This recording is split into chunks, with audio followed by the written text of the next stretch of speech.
বসন্ত বইমেলায় আজকে আমরা শুনতে পেলাম ক্লাসিক্যাল মিউজিক ঐশিকী ঘোষের কণ্ঠে। ক্লাস 8-এ পড়ে সে।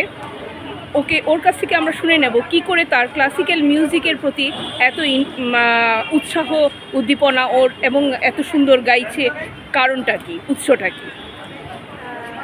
আমি একদম ছোটোবেলা থেকেই ক্লাসিক্যাল মিউজিক চুজ করিনি বলবো।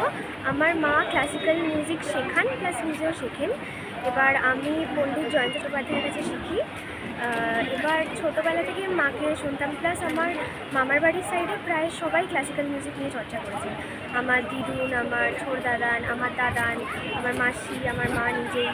আর আমার বাবার সাইডে সেরকম মিউজিক নিয়ে কিছু ছিল না, কিন্তু আমার বাবার সাইডে ক্লাসিক্যাল নৃত্যটা খুব ছিল। তো এবার আমি ছোটোবেলা থেকেই যেহেতু ক্লাসিক্যাল শুনে অভ্যস্ত, একদম ছোট্ট থেকে আমার নিজেরও আমি গুনগুন করতাম কোনো রাগাশ্রয় কিছু, কোনো ভজন, কোনো রাগ। মায়ের থেকে যেগুলো শুনতাম সেগুলোই আমি করার চেষ্টা করতাম। তখন হতো না সেরকমভাবে, কিন্তু তারপরে এবার মা বাবা দেখলো আমার উৎসটা, তো তারপর আমাকে স্যারের কাছে, গুরুর কাছে ভর্তি করলেন।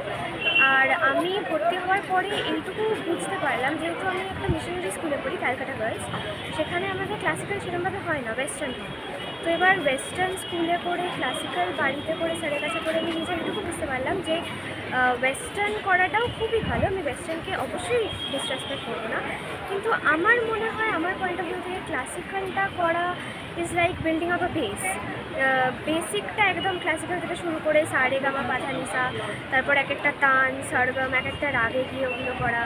আর তারপর মা করতে, এবার সেটা দেখে আরও ইন্টারেস্ট বেড়ে গেছিলো। তো এবার এখন সেটাই করছি। তো এবার আশা করা যায় আরও ভালো কিছু পরবর্তীকালে আরও অনুষ্ঠান পেলে তুমি অনুষ্ঠান করবে। একদম। আচ্ছা, ঠিক আছে, ধন্যবাদ তোমাকে। Thank you.